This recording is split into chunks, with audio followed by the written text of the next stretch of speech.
ತಮಿಳುನಾಡು ರಾಜ್ಯ ಸರ್ಕಾರದಲ್ಲಿ ಸಾಂವಿಧಾನಿಕ ಬಿಕ್ಕಟ್ಟು ಉಂಟಾಗಿರುವಂಥದ್ದು. ಸಿಂಗಲ್ ಲಾರ್ಜೆಸ್ಟ್ ಪಾರ್ಟಿಯಾಗಿ ಟಿ.ವಿ.ಕೆ ಸಹ ಬಹುಮತ ಬಂದರೂ ಅಂದರೆ ಸಿಂಗಲ್ ಲಾರ್ಜೆಸ್ಟ್ ಪಾರ್ಟಿಯಾಗಿ ಬಂದರೂ ಸಹ ಸರ್ಕಾರ ರಚನೆಗೆ ಒಂದು 3 ದಿನಗಳಿಂದ ತಿಕ್ಕಾಟ ಹೆಣಗಾಟ ಆಗ್ತಾ ಇರುವಂಥದ್ದು. ಇಲ್ಲಿ ಸಾಂವಿಧಾನಿಕ ಬಿಕ್ಕಟ್ಟು ಉಂಟಾಗಿರುವಂಥದ್ದು. ರಾಜ್ಯಪಾಲರು ಸಹ 118 ಜನರ ಹೆಸರನ್ನು ಕೊಡಿ ಅಂತ ಹೇಳ್ಬಿಟ್ಟು ಸಿಂಗಲ್ ಲಾರ್ಜೆಸ್ಟ್ ಪಾರ್ಟಿಗೆ ಕೇಳ್ತಾ ಇರುವಂಥದ್ದು. ಸೊ ಈ ಬಗ್ಗೆ ಮಾತನಾಡೋಕ್ಕೆ ನಮ್ಮ ಜೊತೆಗೆ ಹೈಕೋರ್ಟ್ನ ಹಿರಿಯ ವಕೀಲರಾದಂಥ ರವೀಂದ್ರ ಅವರಿದ್ದಾರೆ. ಮತ್ತು ಆ ಕಾನೂನು ಏನು ಹೇಳುತ್ತೆ, ಸಂವಿಧಾನ ಹೇಳುತ್ತೆ, ಮತ್ತು ರಾಜ್ಯಪಾಲರಿಗೆ ಇರುವಂತಹ ಅಧಿಕಾರಗಳು ಏನೇನು ಅದ್ರ ಬಗ್ಗೆ ಮಾತನಾಡೋಕ್ಕೆ ನಮ್ಮ ಜೊತೆಗಿದ್ದಾರೆ. ಸರ್, ಈಗ ತಮಿಳುನಾಡಿನಲ್ಲಿ ಟಿ.ವಿ.ಕೆ 108 ಬಂದಿರುವಂಥದ್ದು. ಸೊ ಬಹುಮತಕ್ಕೆ ಇನ್ನೂ 10 ಜನ ಶಾಸಕರ ಕೊರತೆ ಇರುವಂಥದ್ದು. ಏನಾಗುತ್ತೆ ಸರ್, ಏನು ಮಾಡಬೇಕಾಗುತ್ತೆ ಈಗ ಟಿ.ವಿ.ಕೆ ಪಾರ್ಟಿಯವರು? ಈಗ ಇದರಲ್ಲಿ ಮುಖ್ಯವಾಗಿ ಮೊದಲಿಗೆ ನಾವು ಅರ್ಥ ಮಾಡ್ಕೋಬೇಕಾಗಿರೋದು, ಇಲ್ಲಿ ಸಂವಿಧಾನಿಕ ಬಿಕ್ಕಟ್ಟು ಬಂದಿದೆಯಾ, ಸಂವಿಧಾನಿಕ ಬಿಕ್ಕಟ್ಟು ತಮಿಳುನಾಡಲ್ಲಿ ಈಗ ಚಾಲ್ತಿಗೆ ಬಂದಿದೆಯಾ ಅಥವಾ ಇಲ್ಲವಾ ಅನ್ನೋದನ್ನು ಮೊದಲು ಅರ್ಥ ಮಾಡ್ಕೋಬೇಕಾಗುತ್ತೆ. ಇಲ್ಲಿ ಚುನಾವಣೆ ನಡೆದ ನಂತರ, ವಿಧಾನಸಭೆ ಚುನಾವಣೆ ನಂತರ ಯಾವುದೋ ಒಂದು ಪಕ್ಷ ಪರಿಪೂರ್ಣ ಬಹುಮತವನ್ನು ಪಡೆದುಕೊಳ್ಳದೆ ಅದಕ್ಕೆ ಸರ್ಕಾರ ರಚಿಸುವಂತಹ ಶಕ್ತಿ ಇಲ್ಲದಂತಾದ ಸಂದರ್ಭದಲ್ಲಿ ಸಂವಿಧಾನದಲ್ಲಿ ಒಂದು ವಿಶೇಷವಾದಂಥ ಅಧಿಕಾರವನ್ನು ರಾಜ್ಯಪಾಲರು ಕೊಟ್ಟಿದ್ದಾರೆ. ಅದನ್ನೇ ವಿವೇಚನಾಧಿಕಾರ ಅಂತ ಕರೀತಾರೆ. ಆ ವಿವೇಚನಾಧಿಕಾರದಂತೆ ರಾಜ್ಯಪಾಲರು ಹೇಗೆ ಬೇಕಾದರೂ ವಿವೇಚನಾಧಿಕಾರವನ್ನು ಚಲಾವಣೆ ಮಾಡಬಹುದು ಅಂತ ಅರ್ಥ ಅಲ್ಲ. ಇಲ್ಲಿ ರಾಜ್ಯಪಾಲರಾದಂಥವರು ಒಂದು ವ್ಯವಸ್ಥೆ ಮಧ್ಯೆ ಇರ್ತಾರೆ. ಸಾರ್ವಜನಿಕವಾಗಿ ವಿಧಾನಸಭಾ ಚುನಾವಣೆಯಾಗಿರುತ್ತೆ. ಸಾರ್ವಜನಿಕರು ತಮ್ಮ ತಮ್ಮ ನಾಯಕರನ್ನು ಆಯ್ಕೆ ಮಾಡಿರ್ತಾರೆ. ಆ ನಾಯಕರಿಗೆ ಅಧಿಕಾರ ಕೊಟ್ಟು ಸರ್ಕಾರವನ್ನು ನಡೆಸಲು ಅವಕಾಶ ಕೊಡಬೇಕಾದಂತಹ ಜವಾಬ್ದಾರಿ ರಾಜ್ಯಪಾಲರಿಗಿರುತ್ತೆ. ಇಲ್ಲಿ ಅವರ ಸಾರ್ವಜನಿಕವಾಗಿ ಚುನಾವಣೆಯಾಗಿ ಆಯ್ಕೆಯಾಗಿರುವಂಥ ಒಬ್ಬ ನಾಯಕರು ಯಾರು ಹೆಚ್ಚು ಸಂಖ್ಯೆಯ ಬಲವನ್ನು ಹೊಂದಿದ್ದಾರೆ, ಹೆಚ್ಚು ಒಂದು ಶಾಸಕರ ಒಂದು ಬಲವನ್ನು ಹೊಂದಿದ್ದಾರೋ ಅಂಥವರಿಗೆ ಸರ್ಕಾರವನ್ನು ರಚಿಸುವುದಕ್ಕೆ ಅವಕಾಶವನ್ನು ನೀಡಬೇಕು. ಇದು ವಿವೇಚನಾಧಿಕಾರ ಅಂದರೆ. ಇದು ರಾಜ್ಯಪಾಲರು ನೀವು ಆ ಒಂದು ಸಂಖ್ಯೆಯನ್ನು ಕ್ರೋಢೀಕರಣ ಮಾಡಿಕೊಂಡು ಬಂದು ಅಧಿಕಾರದಿಂದ ಏನು ಪ್ರಮಾಣ ವಚನ ಸ್ವೀಕರಿಸಿ ಅಂತ ಅರ್ಥ ಅಲ್ಲ. ವಿವೇಚನಾಧಿಕಾರದಲ್ಲಿ ಒಂದು ಸ್ಪಷ್ಟವಾದಂತಹ ನಿಲುವನ್ನು ಅರ್ಥ ಮಾಡಿಕೋಬೇಕು. ವಿವೇಚನಾಧಿಕಾರ ಇರೋದು ಮುಖ್ಯಮಂತ್ರಿಗಳ ಆಯ್ಕೆ ಮಾಡೋದಕ್ಕೆ. ಮುಖ್ಯಮಂತ್ರಿಗಳ ಆಯ್ಕೆ ಮಾಡೋದು ಅಂತಂದರೆ ಮುಖ್ಯಮಂತ್ರಿಗಳು ಯಾವುದು ಆ ಒಂದು ವಿಧಾನಸಭಾ ಚುನಾವಣೆಯಲ್ಲಿ ಹೆಚ್ಚು ಶಾಸಕರನ್ನು ಹೊಂದಿರುತ್ತೋ ಅಂಥವರಿಗೆ ಅವಕಾಶ ಕೊಡಬೇಕು. ಮುಖ್ಯಮಂತ್ರಿ ಸ್ಥಾನ ಅಲಂಕರಿಸುವುದಕ್ಕೆ ಅವರಿಗೆ ಪರಿಪೂರ್ಣ ಒಂದು ಅಧಿಕಾರ ಕೊಡಬೇಕು. ನಂತರ ವಿವೇಚನಾಧಿಕಾರದಂತೆ ಅವರಿಗೆ ಕಾಲಾವಕಾಶದ ಒಳಗಡೆ, ಒಂದು ನಿಯಮಿತ ಕಾಲಾವಕಾಶದ ಒಳಗಡೆ ಅವರ ಒಂದು ಪೂರ್ಣ ಪ್ರಮಾಣದ 118 ಶಾಸಕರು ಬೇಕಾಗಿದ್ದಾರೆ. ಇವತ್ತು ತಮಿಳುನಾಡಲ್ಲಿ ಪರಿಪೂರ್ಣ ಸರ್ಕಾರದ ರಚನೆಗಾಗಿ 118 ಶಾಸಕರು ಬೇಕಾಗಿರೋದ್ರಿಂದ ಆಲ್ರೆಡಿ 108 ಶಾಸಕರಿರುವಂಥ ವಿಜಯ್ ಅವರಿಗೆ ಅವಕಾಶ ಕೊಡಬೇಕು. ಮುಖ್ಯಮಂತ್ರಿ ಸ್ಥಾನದ ಅವಕಾಶ ಕೊಟ್ಟು ಅವರು ಆ ಒಂದು ಅವಧಿಯೊಳಗಡೆ ಅದನ್ನು ಪೂರ್ಣ ಪ್ರಮಾಣದಲ್ಲಿ ತೋರಿಸ್ಕೋಬೇಕು ಅವರ ಸಂಖ್ಯೆ. ಅದಕ್ಕೆ ಅವಕಾಶ ಕೊಡದೆ ರಾಜ್ಯಪಾಲರೇನಾದರೂ ಈ ಒಂದು ಅಂಕೀಯ ಶಾಸ್ತ್ರದ ಪ್ರಕಾರ, ಸಂಖ್ಯಾಶಾಸ್ತ್ರದ ಪ್ರಕಾರ ನಡ್ಕೊಳ್ತೀನಿ, ಸಂಖ್ಯಾಶಾಸ್ತ್ರದ ಬಲದ ಪ್ರಕಾರ ನೀವು ಸಂಖ್ಯಾಶಾಸ್ತ್ರವನ್ನು ತಗೊಂಬನ್ನಿ ಅಂದರೆ ಇಲ್ಲಿ ಆಗುವುದಿಲ್ಲ. ವಿವೇಚನಾಧಿಕಾರ ಈ ಸಂವಿಧಾನದ ವಿರುದ್ಧವಾಗಿ ಚಲಾವಣೆ ನಡೀತಾ ಇದೆ ಅನ್ನೋದು ಇಲ್ಲಿ ಸ್ಪಷ್ಟವಾಗುತ್ತೆ. ಈಗಾಗಲೇ ಯಡಿಯೂರಪ್ಪನವರ ಕೇಸಲ್ಲಿ ಮತ್ತು ಇನ್ನೂ ಬೇರೆ ಬೇರೆ ಪ್ರಕರಣಗಳಲ್ಲಿ ಈ ಥರದ್ದೊಂದು ನಡೆದಿದೆ. ಮಹಾರಾಷ್ಟ್ರದಲ್ಲೂ ಅಂಥದ್ದೊಂದು ಪ್ರಕರಣ ನಡೀತು ಅಜಿತ್ ಪವಾರ್ ವಿಚಾರದಲ್ಲಿ. ಅಲ್ಲೂ ಕೂಡ ಈ ರಾಜ್ಯಪಾಲರು ಅವಕಾಶ ಕೊಟ್ಟರು, ಮಂತ್ರ ಪ್ರೂವ್ ಮಾಡೋದಕ್ಕೆ ಸಮಯಾವಕಾಶ ಕೊಟ್ಟರು. ಆ ಪ್ರಕಾರ ಸಂಖ್ಯಾಬಲವನ್ನು ಅವರು ಪ್ರೂವ್ ಮಾಡಿದ್ರು. ಅದೇ ಥರ ಇವತ್ತು ತಮಿಳುನಾಡಲ್ಲೂ ಕೂಡ ಕೊಡಬೇಕು. ಈಗೇನಾದರೂ ರಾಜ್ಯಪಾಲರು ಏನಾದರೂ ಅದಕ್ಕೆ ಅವರ ಸಂಖ್ಯಾಬಲವನ್ನು ಪ್ರೂವ್ ಮಾಡೋದಕ್ಕೆ ಅವಕಾಶ ಕೊಡದೆ ಇವತ್ತು ಸಂಖ್ಯಾಬಲ ತಗೊಂಡ ಮೇಲೆ ನೀವು ನನ್ನ ಹತ್ರ ಬನ್ನಿ ಅಧಿಕಾರ ಚಲಾವಣೆ ಮಾಡೋದಕ್ಕೆ ಅಥವಾ ಮುಖ್ಯಮಂತ್ರಿ ಆಗೋದಕ್ಕೆ ಅಂತಂದರೆ ಅದು ಸಂವಿಧಾನದ ವಿರುದ್ಧ ದಿಕ್ಕಿನಲ್ಲಿ ಹೋಗ್ತಾ ಇದೆ ಅಂತ ಅರ್ಥ ಆಗುತ್ತೆ.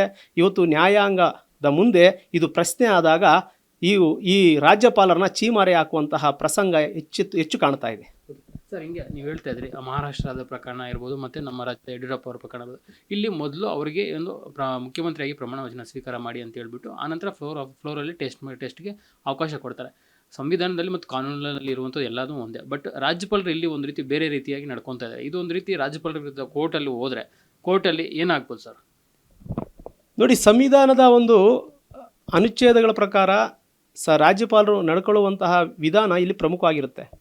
ಇಲ್ಲಿ ರಾಜ್ಯಪಾಲರು ಯಾವುದೋ ಒಂದು ಪಕ್ಷದ ಪರವಾಗೋ ಅಥವಾ ಯಾವುದೋ ಒಂದು ವ್ಯಕ್ತಿಯ ಪರವಾಗೋ ನಡ್ಕೋಬಾರ್ದು. ಅಥವಾ ಯಾವುದೋ ಒಂದು ಗುಂಪಿನ ಪರವಾಗಿ ಇಲ್ಲಿ ಅವರ ಅಧಿಕಾರ ಚಲಾವಣೆ ಮಾಡಬಾರ್ದು. ಇಲ್ಲಿ ಸಂವಿಧಾನ ಅನ್ನುವಂಥದ್ದು ಸಮಾಜ ಅನ್ನುವಂಥದ್ದು ಸಾರ್ವಜನಿಕ ಮತದ ವ್ಯಾಲ್ಯೂ, ಅಂದರೆ ಮತದ ಮೌಲ್ಯ.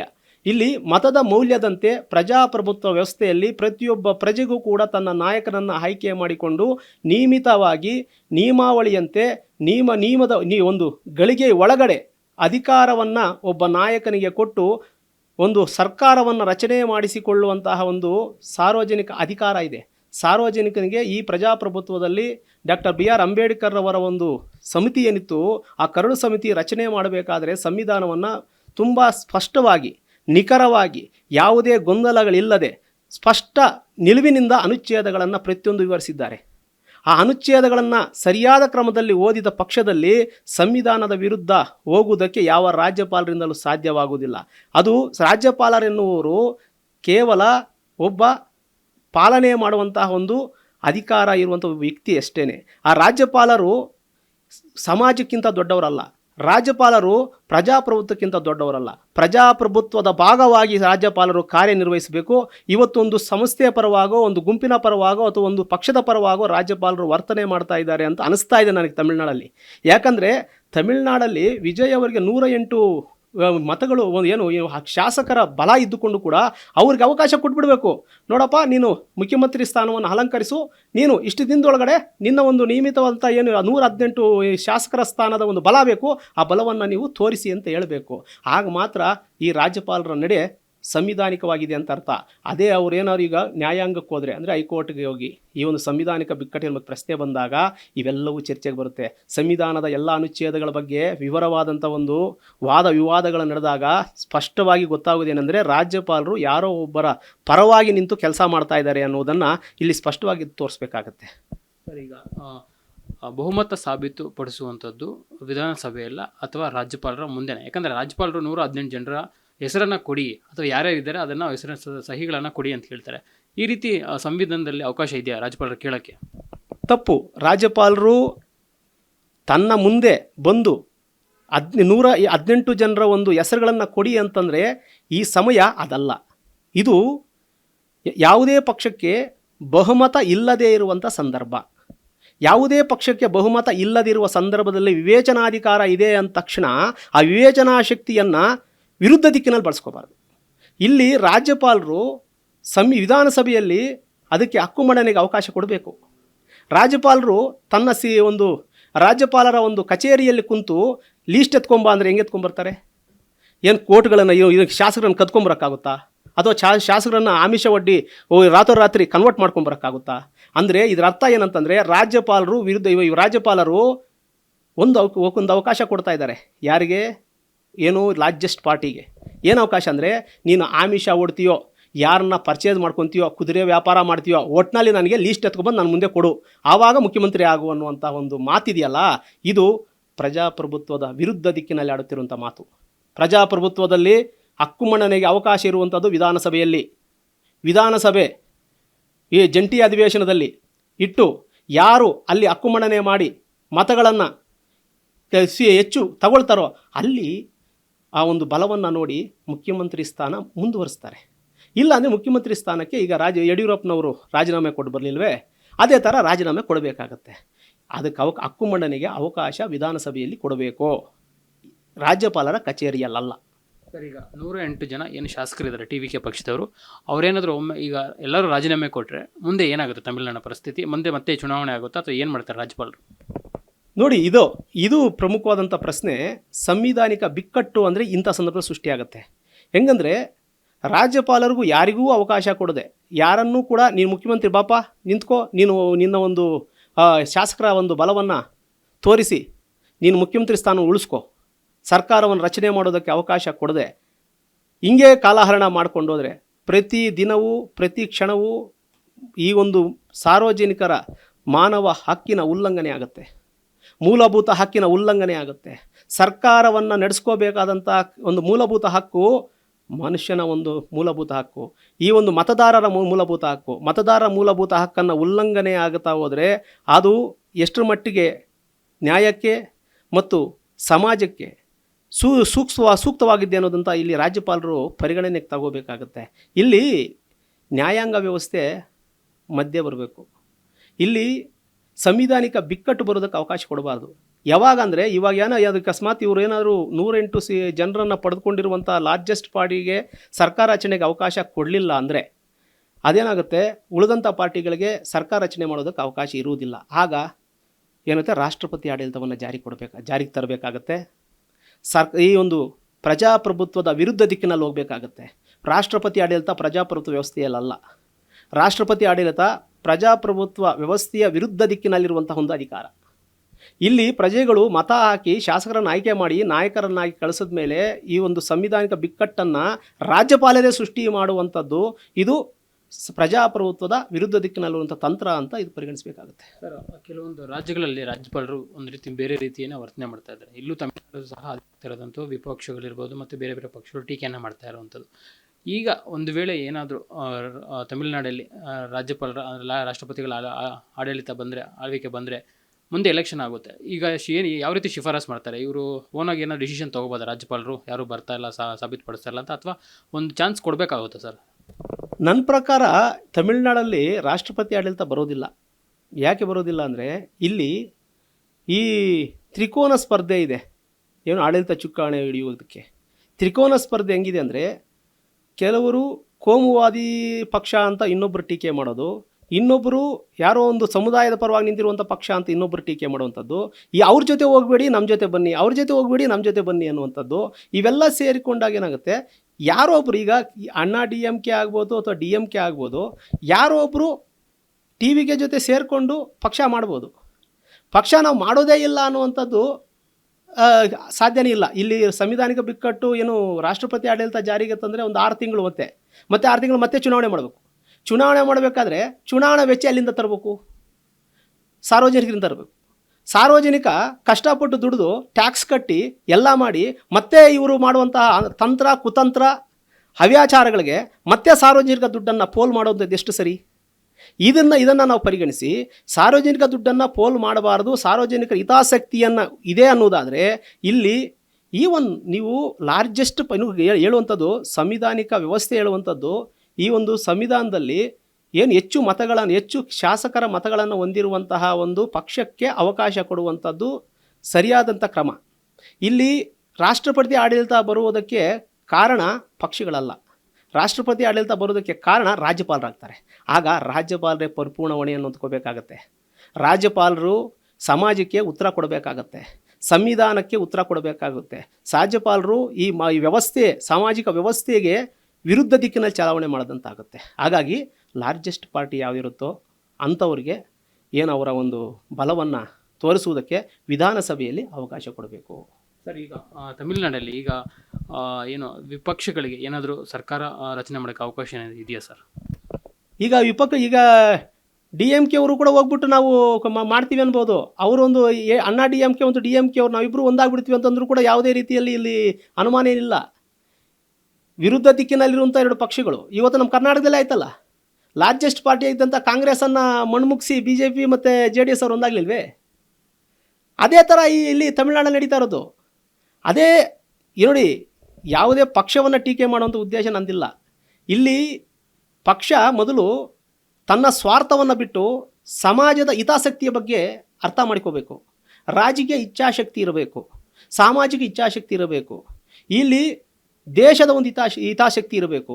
ದೇಶದಲ್ಲಿ ಆಳುವಂಥ ಯಾವುದೋ ಒಂದು ಪಕ್ಷ ಇಡೀ ರಾಜ್ಯಗಳನ್ನು ನಾನು ತನ್ನ ಕೈಗೆ ತಗೋಬೇಕು ಅನ್ನುವಂಥ ದುರುದ್ದೇಶದಿಂದಾಗಲಿ ಅಥವಾ ತನ್ನ ಸ್ವಾರ್ಥತನದಿಂದಾಗಲಿ ಈ ಒಂದು ವ್ಯವಸ್ಥೆ ವಿರುದ್ಧ ನಡ್ಕೊಳ್ಳುವಂಥದ್ದಿದೆಯಲ್ಲ, ಇದು ನಮ್ಮ ಮತದಾರರಿಗೆ ಮಾಡುವಂಥ ಅಕ್ಷಮ್ಯವಾದಂತಹ ಮೋಸ.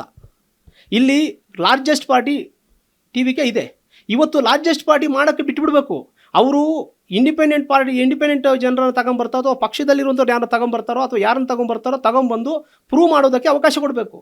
ಕೊಡದೆ ಈಗ ಯಾರೋ ಕಡಿಮೆ ಮತಗಳನ್ನು ಶಾಸಕರನ್ನು ಪಡೆದಿರುವಂಥ ಒಂದು ಪಕ್ಷ ನಾನು ಸರ್ಕಾರ ಮಾಡ್ತೀನಿ ಅಂತ ಬಂದು ಅದಕ್ಕೇನಾದರೂ ರಾಜ್ಯಪಾಲರು ಅವಕಾಶ ಕೊಟ್ಟರು ಅಂದರೆ ರಾಜ್ಯಪಾಲರ ಸ್ಥಾನಕ್ಕೆ ಮಾಡುವಂಥ ಅವಮಾನ, ನಮ್ಮ ಸಂವಿಧಾನಕ್ಕೆ ಮಾಡುವಂಥ ಅವಮಾನ, ನಮ್ಮ ಸಂವಿಧಾನ ರಚನಾಕಾರರಿಗೆ ಮಾಡುವಂಥ ಅವಮಾನ, ನಮ್ಮ ಸಮಾಜದಲ್ಲಿರುವಂಥ ಒಂದು ಸಾಮಾಜಿಕ ವ್ಯವಸ್ಥೆಗೆ ಮಾಡುವಂಥ ಅವಮಾನ, ನನ್ನ ಮತದಾರರಿಗೆ ಮಾಡುವಂಥ ಅವಮಾನ, ಸಾಮಾಜಿಕವಾಗಿ ವ್ಯವಸ್ಥೆಯನ್ನು ಕೆಡಿಸುವಂಥ ಹುನ್ನಾರ ಅಂತ ನಾನು ಹೇಳ್ತೀನಿ.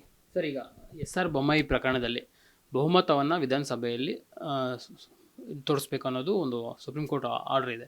ಅದು ಇಲ್ಲಿ ಯಾವ ರೀತಿ ವರ್ಕ್ ಆಗುತ್ತೆ ಅಂತ ಸರ್? ಅದು ಸ್ಪಷ್ಟವಾಗಿ ನ್ಯಾಯಾಂಗ ವ್ಯವಸ್ಥೆ ಸಂವಿಧಾನಿಕವಾಗಿ ನಿರ್ಣಯಿಸಿರುವಂತಹ ಒಂದು ನಿರ್ಣಯ.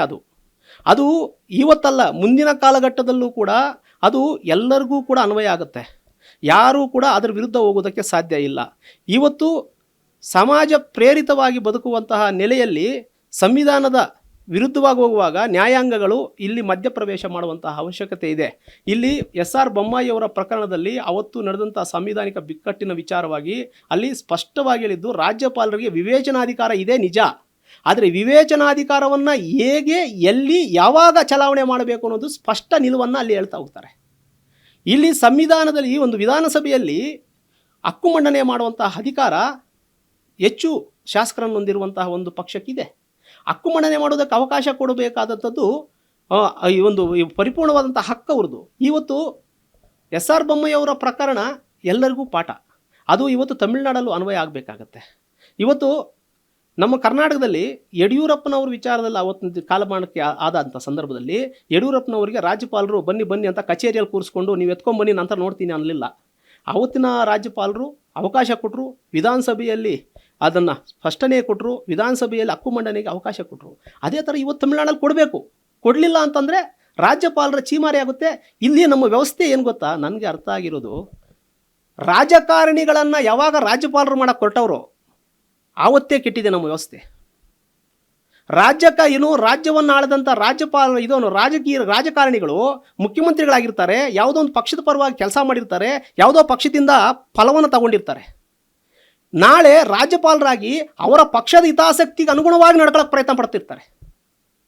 ಇವತ್ತು ರಾಜ್ಯಪಾಲರ ಒಂದು ನಡವಳಿಕೆಗಳನ್ನು ನಾನು ಗಮನಿಸ್ತಾ ಇದ್ದೀನಿ. ಇಡೀ ದೇಶದಲ್ಲಿ ಎಲ್ಲ ರಾಜ್ಯಪಾಲರು, ಎಷ್ಟೋ ಜನ ರಾಜ್ಯಪಾಲರು ನೋಡ್ತಾ ಇದ್ದೀನಿ. ಯಾರು ರಾಜ್ಯಪಾಲರು ಈ ಸಾಮಾಜಿಕವಾಗಿ, ವೈಜ್ಞಾನಿಕವಾಗಿ ಮತ್ತು ಈ ಒಂದು ಸಮುದಾಯಗಳಿಂದ ಕೆಲಸಗಳನ್ನು ಮಾಡಿ ಆ ಮೂಲಕ ರಾಜ್ಯಪಾಲರಾಗಿ ಆಯ್ಕೆ ಆಗಿದ್ದಾರಲ್ಲ, ಅಂಥವ್ರು ನಡ್ಕೊಳ್ಳೋಂಥ ವಿಧಾನ, ಮತ್ತು ರಾಜಕಾರಣಿಗಳಾಗಿ ಇನ್ನೊಂದು ಯಾವುದೋ ಪಕ್ಷದ ಜೊತೆಯಲ್ಲಿ ನಿಂತು ಮುಖ್ಯಮಂತ್ರಿಗಳಾಗಿ ಒಂದು ರಾಜ್ಯದ ಮುಖ್ಯಮಂತ್ರಿಗಳ ನಂತರ ರಾಜ್ಯಪಾಲರಾಗಿ ಒಂದು ಪಟ್ಟ, ಆ ಪಟ್ಟವನ್ನು ಕೊಟ್ಟು ಈ ಮುಖ್ಯಮಂತ್ರಿ ಸ್ಥಾನದಲ್ಲಿದ್ದಂಥವ್ನು ಎತ್ಕೊಂಡು ರಾಜ್ಯಪಾಲರನ್ನಾಗಿ ಮಾಡಿ ಅವರ ಪಕ್ಷದ ಪರವಾಗಿ ನಿಂತು ಕೆಲಸ ಮಾಡುವಂತಹ ಸ್ಥಿತಿ ನಿರ್ಮಾಣ ಆಗಿದೆ ನಮ್ಮ ಸಂವಿಧಾನದಲ್ಲಿ. ಸಂವಿಧಾನ ಬಿಕ್ಕಟ್ಟು ಶುರುವಾಗಿರೋದು ಎಲ್ಲಿ ಗೊತ್ತಾ? ರಾಜ್ಯಪಾಲರ ಆಯ್ಕೆ ವಿಧಾನದಲ್ಲಿ. ಸರ್, ಈಗ ಏನು ರಾಜ್ಯಪಾಲರ ಈ ರೀತಿ ನಡೆ ವಿರುದ್ಧ ಸಾರ್ವಜನಿಕರು ಯಾರಾದರೂ ಕೋರ್ಟ್ಗೆ ಹೋಗ್ಬೋದು, ಅವಕಾಶ ಇರುತ್ತಾ ತಮಿಳುನಾಡಿನಲ್ಲಿ ಅಂತ? ಹೌದು, ಸತ್ಯವಾಗಿ ಇದಕ್ಕೆ ಅವಕಾಶ ಇದೆ. ತಮಿಳುನಾಡಲ್ಲಿ ಸಾರ್ವಜನಿಕರು ಹೋಗುವಂಥ ಅವಶ್ಯಕತೆ ಇಲ್ಲ. ಈಗ ಇವರೇ ಯಾರು ವಿಜಯ ಹೋಗ್ಬೋದು. ವಿಜಯ, ನಾನೊಬ್ಬ ಲಾರ್ಜೆಸ್ಟ್ ಪಾರ್ಟಿ ಆಗಿದ್ದುಕೊಂಡು ನನಗೆ ಪೂರ್ಣ ಪ್ರಮಾಣದ ಬಹುಮತ ಸಾಬೀತುಪಡಿಸುವಂಥ ಎಲ್ಲ ಅವಕಾಶಗಳಿದ್ದುಕೊಂಡು ಕೂಡ ನನಗೆ ಸರ್ಕಾರ ರಚನೆಗೆ ಅವಕಾಶ ಕೊಡ್ತಾ ಇಲ್ಲ, ದಯವಿಟ್ಟು ನಿರ್ದೇಶನ ಕೊಡಿ ರಾಜ್ಯಪಾಲರಿಗೆ ಅಂತಂದ್ಬಿಟ್ಟು ಅವರೇ ಈಗ ನ್ಯಾಯಾಂಗಕ್ಕೆ ಹೋಗ್ಬೋದು. ನ್ಯಾಯಾಂಗಕ್ಕೆ ಹೋಗೋದಕ್ಕೆ ಎಲ್ಲ ತಾಲೀಮು ಮಾಡಿಸ್ತಾ ಇರ್ಬೇಕು ಅವರು. ಈಗಾಗಲೇ ಅವರು ಅದಕ್ಕೆಲ್ಲ ಒಂದು ಕಾರ್ಯೋನ್ಮುಖರಾಗಿರುವಂತೆ ಕಾಣ್ತಾ ಇದೆ. ಈಗ ಅವರು ಇವತ್ತೊಂದು ಅವಕಾಶ, ಇವತ್ತೇನಾರು ರಾಜ್ಯಪಾಲರು ಇವ್ರಿಗೆ ಅವಕಾಶ ಕೊಡಲಿಲ್ಲ ಅಂದರೆ ಅವರು ಸಂವಿಧಾನಿಕವಾಗಿ ಅವರು ನ್ಯಾಯಾಂಗಕ್ಕೆ ಹೋಗಿ ಕದಾ ತಟ್ಟಬಹುದು. ನ್ಯಾಯಾಂಗದಲ್ಲಿ ಇವರಿಗೆ ಜಯ ಸಿಗುತ್ತೆ. ಅಂದರೆ ಇವಾಗ ಒಂದು ವೇಳೆ ಕೋರ್ಟ್ಗೆ ಹೋದಂಥ ಸಂದರ್ಭದಲ್ಲಿ ಕೋರ್ಟ್ ಏನು ಡೈರೆಕ್ಷನ್ ರಾಜ್ಯಪಾಲರಿಗೆ ಕೊಡ್ಬೋದು ಸರ್? ರಾಜ್ಯಪಾಲರಿಗೆ ಕೊಡುವಂಥ ನಿರ್ದೇಶನವೇನೆಂದರೆ, ಅವರು ವಿಧಾನಸಭೆಯಲ್ಲಿ ಲಾರ್ಜೆಸ್ಟ್ ಪಾರ್ಟಿ ಯಾರಿರುತ್ತೋ ಅವರು ಹಕ್ಕು ಮಂಡನೆಗೆ ಅವಕಾಶ ಕೊಡಿ ಅಂತ ಡೈರೆಕ್ಷನ್ ಕೊಡುತ್ತೆ. ಅದು ಸಂವಿಧಾನದ ವ್ಯವಸ್ಥೆಯಲ್ಲಿ ಆ ನಿರ್ದೇಶನ ಕೊಡಲೇಬೇಕು. ಅದರ ವಿರುದ್ಧವಾಗಿ ಯಾರು ನಡ್ಕೊಳ್ಳೋದಕ್ಕಾಗಲ್ಲ. ಇದೇನಾಗುತ್ತೆ, ವಿವೇಚನಾಧಿಕಾರವನ್ನು ಅವೇಚ್ಯವಾಗಿ ಬಳಸ್ಕೊಳ್ಳುವಂಥದ್ದು ಅಂತ ಅಂತಾರೆ. ವಿವೇಚನಾಧಿಕಾರ ತಾನು ಚಿಂತನೆ ಮಾಡೋದಕ್ಕೆ ಅವಕಾಶ ಕೊಟ್ಟಿದೆ ಅಂತ ಮಾತ್ರಕ್ಕೆ ವ್ಯವಸ್ಥೆಯನ್ನು ಕಿತ್ತು ತಿನ್ನುವಂಥ ವ್ಯವಸ್ಥೆ ವಿವೇಚನೆ ಆಗಬಾರ್ದು ಅನ್ನುವಂಥದ್ದು ಇದು ನ್ಯಾಯಾಂಗ ವ್ಯವಸ್ಥೆಯಲ್ಲಿ ಆಲ್ರೆಡಿ ಎಷ್ಟೋ ನಿರ್ಣಯಗಳನ್ನು ಇದನ್ನು ಮಾಡಿದ್ದಾರೆ. ಕೇವಲ ಬೊಮ್ಮಾಯಿ ಪ್ರಕರಣ ಅಲ್ಲ, ಬೊಮ್ಮಾಯಿ ಪ್ರಕರಣದ ನಂತರ ಎಷ್ಟೋ ಪ್ರಕರಣಗಳು, ಎಷ್ಟೋ ರಾಜ್ಯಗಳಲ್ಲಿ ಈ ಥರ ಸಂವಿಧಾನಿಕ ಬಿಕ್ಕಟ್ಟುಗಳು ಶುರುವಾದಂಥ ಸಂದರ್ಭದಲ್ಲಿ ಈ ಹೈಕೋರ್ಟ್ ಮತ್ತು ಸುಪ್ರೀಂ ಕೋರ್ಟ್ ಅವರು ಆಲ್ರೆಡಿ ಇಂಥ ಒಂದು ವಿಚಾರವಾಗಿ ಎಷ್ಟೋ ನಿಯಮಾವಳಿಗಳನ್ನು ಮಾಡಿದ್ದಾರೆ. ಆ ನಿಯಮಾವಳಿಗಳನ್ನು ಪರಿಶೀಲನೆ ಮಾಡಿದಾಗ ನನಗನ್ನಿಸಿದ್ದೇನೆಂದರೆ, ರಾಜ್ಯಪಾಲರು ಏನು ವಿವೇಚನಾಧಿಕಾರ ಇದೆ ರಾಜ್ಯಪಾಲರಿಗೆ, ಆ ವಿವೇಚನಾ ಅಧಿಕಾರವನ್ನೇ ಕಿತ್ತಾಕಬೇಕು. ಸಂವಿಧಾನವನ್ನು ಬದಲಾಯಿಸಬೇಕು ಅಂತಲ್ಲ. ಸಂವಿಧಾನದಲ್ಲಿ ಕೆಲವು ಈ ವಿವೇಚನಾ ಶಕ್ತಿಗಳಿಗಿದೆ, ಆ ವ್ಯವಹಾರ ಇದೆಯಲ್ಲ. ಈ ಉದಾಹರಣೆಗೆ ಈ ಕೆಲವು ಅಧಿಕಾರಗಳಿದೆ ರಾಷ್ಟ್ರಪತಿಗಳಿಗೆ ಮತ್ತು ರಾಜ್ಯಪಾಲರಿಗೆ. ಏನಪ್ಪ ಅಧಿಕಾರ ಇದೆ ಅಂದರೆ, ಕೆಲವು ಇದನ್ನು ಮಾಡಿದಾಗ, ಆ್ಯಕ್ಟ್ಗಳನ್ನು ಮಾಡಿದಾಗ, ಕಾನೂನುಗಳನ್ನು ಮಾಡಿದಾಗ, ರಾಜ್ಯ ಸರ್ಕಾರ ಯಾವುದೋ ಕಾಂಗ್ರೆಸ್ ಸರ್ಕಾರ ಇದೆ ಅಂದ್ಕೊಳ್ಳಿ, ರಾಜ್ಯದಲ್ಲಿ ಕೇಂದ್ರದಲ್ಲಿ BJP ಸರ್ಕಾರ ಇರುತ್ತೆ ಅಂದ್ಕೊಳ್ಳಿ. ಕೇಂದ್ರದ BJPಗೆ ಅನುಗುಣವಾಗಿ ಯಾರೋ ಒಬ್ಬರು ರಾಷ್ಟ್ರಪತಿಯಾಗಿ ಆಯ್ಕೆ ಆಗಿದ್ದಾರೆ ಅಂದಾಗ ಅವರೇನು ಮಾಡ್ತಾರೆ, ಇದು ಅವ್ರಿಗೆ ಕೆಲವು ಅಧಿಕಾರ ಇದೆಯೋ ಪಾಕೆಟ್ ಪವರ್ ಅಂತಂದರೆ ಏನಂದರೆ, ಆ ಒಂದು ಕಾನೂನು ರಚನೆ ಆಗಿರುತ್ತೆ ಸ್ಟೇಟಲ್ಲಿ, ಆ ಕಾನೂನನ್ನು ಇದಕ್ಕೆ ರಾಷ್ಟ್ರಪತಿಗಳು ಕಳಿಸ್ಬಿಡ್ತಾರೆ ರಾಜ್ಯಪಾಲರು, ನೀವೇ ನೋಡಿ ನಿರ್ಣಯಿಸಿ ಅಂತ. ಅವ್ರೇನು ಮಾಡ್ತಾರೆ, ಪಾಕೆಟಲ್ಲಿ ಇಟ್ಕೊಂಬಿಡೋದು. ಏನೋ ಅವ್ರು ಇಷ್ಟ ಬಂದಂಗೆ, ಏನೋ ಅವರು ಆ್ಯಕ್ಟನ್ನು ಈ ಕಡೆ ಮಾಡಿ ಅಂತೂ ಹೇಳಲ್ಲ, ಮಾಡಬೇಡಿ ಅನ್ನೋದು ಹೇಳಲ್ಲ. ಏನು ಮಾಡೋದು, ಅವ್ರ ಹತ್ರ ಹಂಗೆ ಇದರಲ್ಲಿ ರಿಸರ್ವ್ ಮಾಡಿ ಇಟ್ಕೊಂಡು ಈ ಒಂದು ಸ್ಟೇಟಲ್ಲಿ ಅವ್ರ ವಿರುದ್ಧ ದಿಕ್ಕಿನಲ್ಲಿರುವಂಥ ಒಂದು ಸರ್ಕಾರ ಅವರು 5 ವರ್ಷ ಕಳೆಯುವವರೆಗೂ ಆ ಆ್ಯಕ್ಟನ್ನು ಹೊರಗೆ ಬರ್ದಂಗೆ ನೋಡ್ಕೊಳ್ಳೋದು, ಆ್ಯಕ್ಟ್ ಆಗ್ದಂಗೆ ನೋಡ್ಕೊಳ್ಳೋಂಥದ್ದು. ಇವೆಲ್ಲ ವಿವೇಚನಾಧಿಕಾರಗಳಿದೆಯಲ್ಲ, ಈ ವಿವೇಚನಾಧಿಕಾರಗಳು ಸಂವಿಧಾನದ ವಿರುದ್ಧ ದಿಕ್ಕಿನಲ್ಲಿ ಹೋಗುವಂತಹ ಸಂದರ್ಭಗಳು ಹೆಚ್ಚೆಚ್ಚು ಕಾಣ್ತಾ ಇದೆ. ಇಂಥ ಸಂದರ್ಭದಲ್ಲಿ ಈ ತಮಿಳುನಾಡಲ್ಲಿ ರಾಜ್ಯಪಾಲರಂತ ಯಾರಿದ್ದಾರೆ, ತಮಿಳುನಾಡಲ್ಲಿ ರಾಜ್ಯಪಾಲರು ಇವತ್ತು ವಿಜಯ್ ಅವ್ರಿಗೆ ಒಂದು ಅವಕಾಶ ಕೊಡಬೇಕು. ಹಕ್ಕು ಮಂಡನೆಗೆ ವಿಧಾನಸಭೆಯಲ್ಲಿ ಅವಕಾಶ ಕೊಟ್ಟು ಅಲ್ಲಿ ಅವರ ಹಕ್ಕು ಮಂಡನೆಯಲ್ಲಿ ವಿಫಲರಾದರೆ ಆಗ ಮಾತ್ರ ಅವರು ಈ ವಿಸರ್ಜನೆ ಮಾಡಬೇಕು. ಅದು ಬಿಟ್ಟು ಈಗ ಸ್ಟಾರ್ಟೇ ಆಗಿಲ್ಲ, ಇನ್ನೂ ಪ್ರಾರಂಭನೇ ಮಾಡೋಕ್ಕೆ ಬಿಡ್ತಾ ಇಲ್ಲ. ಇದು ಸಂವಿಧಾನದ ಉಲ್ಲಂಘನೆ ಯಾರು ಮಾಡ್ತಾ ಇದ್ದಾರೆ ಅಂತ ಅರ್ಥ, ಶಾಸಕರು ಅಥವಾ ವಿಜಯ್ ಅಲ್ಲ, ಸಂವಿಧಾನ ಉಲ್ಲಂಘನೆ ಮಾಡ್ತಾರೋ ರಾಜ್ಯಪಾಲರು. ಒಂದು ಈ ಎಲೆಕ್ಷನ್ ಆದಮೇಲೆ ಪ್ರತಿ ದಿನವೂ ಕೌಂಟ್ ಆಗ್ತಾ ಹೋಗುತ್ತೆ, 5 ವರ್ಷಕ್ಕೆ ಪ್ರತಿ ದಿನವೂ ಇದು ಮಾನವ ಹಕ್ಕಿನ ಅಥವಾ ಮೂಲಭೂತ ಹಕ್ಕಿನ ಉಲ್ಲಂಘನೆ ಆಗ್ತಾ ಇರುತ್ತೆ. ಸರ್ಕಾರ ರಚನೆ ಮಾಡ್ಕೋಬೇಕಾದಂಥದ್ದು ಮೂಲಭೂತ ಹಕ್ಕಿನ ಉಲ್ಲಂಘನೆ ಮಾಡ್ತಾ ಇರುವಂಥ ರಾಜ್ಯಪಾಲರು ಮೂಲಭೂತ ಹಕ್ಕಿನ ಉಲ್ಲಂಘನೆ ಮಾಡಿದ್ರು ಅಂದರೆ ಆ ರಾಜ್ಯಪಾಲರಿಗೆ ದಂಡ ವಿಧಿಸಬೇಕಾಗುತ್ತೆ ಇದು ನ್ಯಾಯಾಲಯ. ಸರ್, ಇನ್ನೊಂದು, ಈಗ ಕೆಲವೊಂದು ಆ್ಯಕ್ಟ್ಗಳು ಅಂತ ಹೇಳ್ತಾ ಇದ್ದಾರೆ, ರಾಜ್ಯಪಾಲರಿಗೆ ಇರುವಂಥ ಆ್ಯಕ್ಟ್ಗಳು.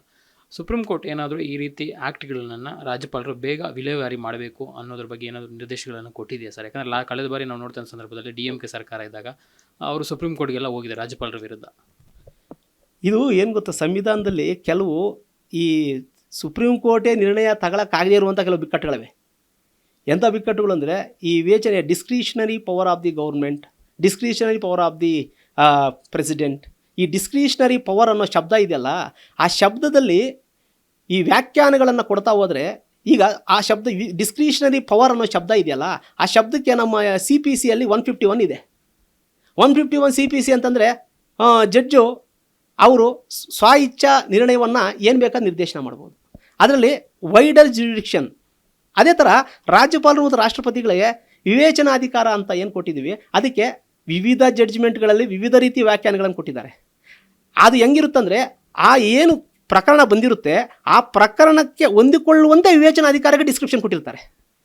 ಇನ್ನೊಂದು ಯಾವುದೋ ಪ್ರಕರಣ ನಡೀತು ಅಂದ್ಕೊಳ್ಳಿ, ಆ ಪ್ರಕರಣಕ್ಕೆ ಅದು ಹೊಂದಾಣಿಕೆ ಆಗ್ತಿರಲ್ಲ, ಮತ್ತೆ ಅದು ವಿವೇಚನಾಧಿಕಾರ ಅಂತ ಮತ್ತೆ ಪ್ರಶ್ನೆ ಬರುತ್ತೆ, ಆ ಪ್ರಶ್ನೆಗೆ ಮತ್ತೆ ಉತ್ತರ ಹುಡುಕ್ತಾ ಹೋಗಬೇಕಾಗತ್ತೆ. ಆ ಥರ ಆಗಿದೆ. ಎಷ್ಟೋ ಉತ್ತರಗಳು ಸಿಕ್ಕಿದೆ, ಆ ಉತ್ತರಗಳು ಎಲ್ಲ ಸಂದರ್ಭಗಳು ಅನ್ವಯ ಆಗ್ತಾ ಇಲ್ಲ ಅಷ್ಟೇ. Thank you sir. ಏನು ಇಷ್ಟೊತ್ತು ನಮ್ಮ ಜೊತೆ ಮಾತಾಡಿ ಒಂದಷ್ಟು ಮಾಹಿತಿಯನ್ನು ಕೊಟ್ಟರೆ ತುಂಬ ನಿಮಗೆ ಧನ್ಯವಾದಗಳು ಸರ್. ತುಂಬ ಸಂತೋಷ. ಸಿಂಗಲ್ ಲಾರ್ಜೆಸ್ಟ್ ಪಾರ್ಟಿ ಯಾವುದಿರುತ್ತೆ ಆ ಒಂದು ಪಕ್ಷಕ್ಕೆ ಮೊದಲು ಸರ್ಕಾರ ರಚನೆಗೆ ಅವಕಾಶವನ್ನು ಮಾಡಿಕೊಡ್ಬೇಕು ಅನ್ನೋ ಮಾತುಗಳನ್ನು ವಕೀಲರಾದಂಥ ರವೀಂದ್ರ ಅವರು ಹೇಳ್ತಾ ಇರುವಂಥದ್ದು. ಯಾಕಂದರೆ ಕಾನೂನಿನಲ್ಲಿ ಮತ್ತು ಸಂವಿಧಾನದಲ್ಲಿ ಅದೇ ರೀತಿಯ ಒಂದು ಕಾನೂನು ಇರುವಂಥದ್ದು ಅನ್ನೋ ಮಾತನ್ನು ಹೇಳ್ತಾ ಇರುವಂಥದ್ದು. ಕ್ಯಾಮ್ರಾ ಪರ್ಸನ್ ಹನುಮಂತು ಜೊತೆ ಅರುಣ್ ಕುಮಾರ್, ಅಶೋಕ ನ್ಯೂಸ್, ಬೆಂಗಳೂರು.